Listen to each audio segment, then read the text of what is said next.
Do you have a friend who wants to know how to reduce prostate size? My name is García Cruz. I'm a urologist. I have more than 15 years of experience in sexual medicine. I have operated on hundreds of patients with prostate hyperplasia, and I have treated possibly tens of thousands of men with benign prostate hyperplasia. And I want to explain to you the 4 things you can do to reduce the size of your prostate and then give you an important warning. Before we start, what is benign prostatic hyperplasia? Well, benign prostatic hyperplasia is the growth of the prostate that unfortunately happens to all men after the age of 40. Not everyone, but I am 46 at 40 years old. 40 of men start to have benign prostate hyperplasia, 50 at 50, 60 at 60, 80 at 80, therefore it is super common. Benign prostatic hyperplasia is sometimes associated with prostate growth, but this is not always the case.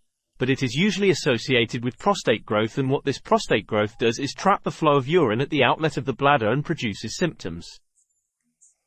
So many men assume that a large prostate is due to hyperplasia and that if we reduce it we will improve the symptoms, and many times that is true. So what 4 things can you do to reduce the size of your prostate?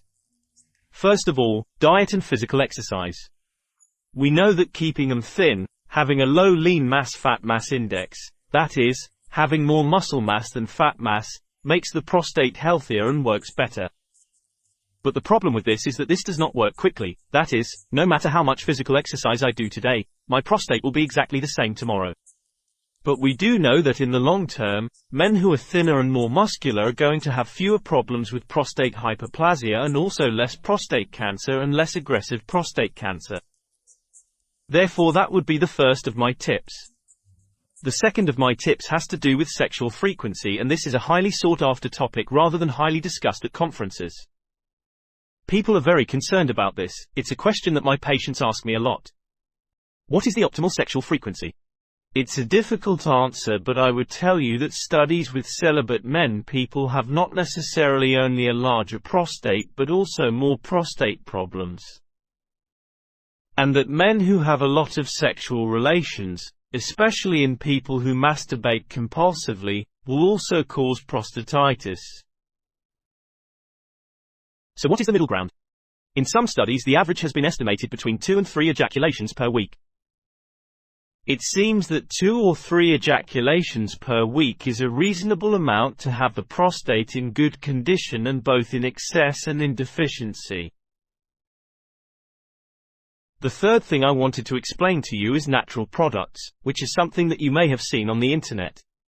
There are tons of people advertising natural products, and my comment regarding this is that these natural products, above all, reduce symptoms. It is somewhat different to reduce symptoms than to reduce the size of the prostate.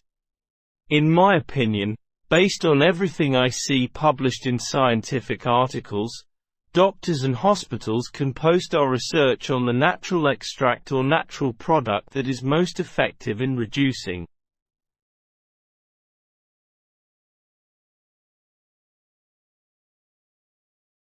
prostate symptoms, and in some studies there may be a certain decrease in size, but it is not something that works especially well.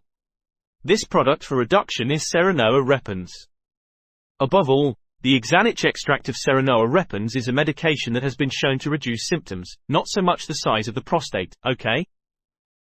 Many other natural products that come from traditional medicine, and there are a lot of pumpkin seeds, nettles. In each geographical area there are specific products that have been attributed medicinal properties. You will see that there are some of them that have some studies that support them, but they will also have studies that show that they do not work, and in many of them what happens is that when you see all the studies in general it does not seem. Products especially help to reduce the size of the prostate or the symptoms, with the exception in my opinion of Serenoa repens. Some others also seem debatable to me, but Serenoa without a doubt is the one that works best.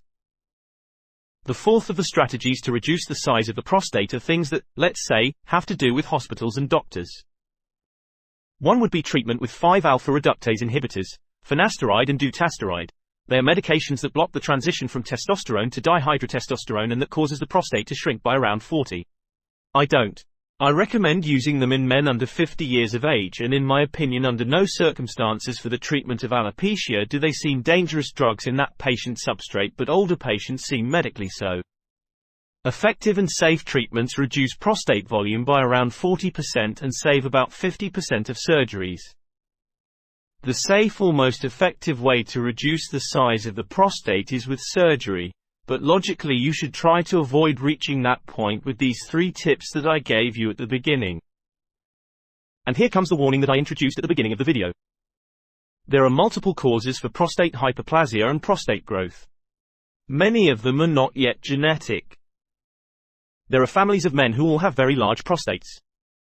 Having a large prostate does not necessarily mean having problems. That's not like that. Having a large prostate, in fact, we know that it is not related to the presence of prostate cancer, but if you have a very large prostate and you have many symptoms, it is prostate cancer. It is unlikely that any herbal extract you can find on the internet will be powerful enough to improve them or reduce their size. It is simply like that because if it were that easy, we urologists wouldn't operate on the prostates or on so many men who have prostate hyperplasia. So, let's say conservative treatment of a large prostate, how to reduce the prostate when the problem is starting, seems very appropriate to me to lose weight and do physical exercise. Some natural products can help you have a healthy and organized sexual life. They seem like a good idea. When you go beyond a certain point, the natural and the non-invasive simply stop working, and then you have to go to the doctor to study your case and see if you need medication if you eventually need surgery. I hope you found the video useful. If so, give it a like and subscribe to the channel. Remind you that we are also on TikTok. Remind you that on Sunday we are doing live broadcasts at 10 p.m. in Spanish at 3 p.m. Mexico time to answer any questions you may have. I just hope to see you soon. All the best.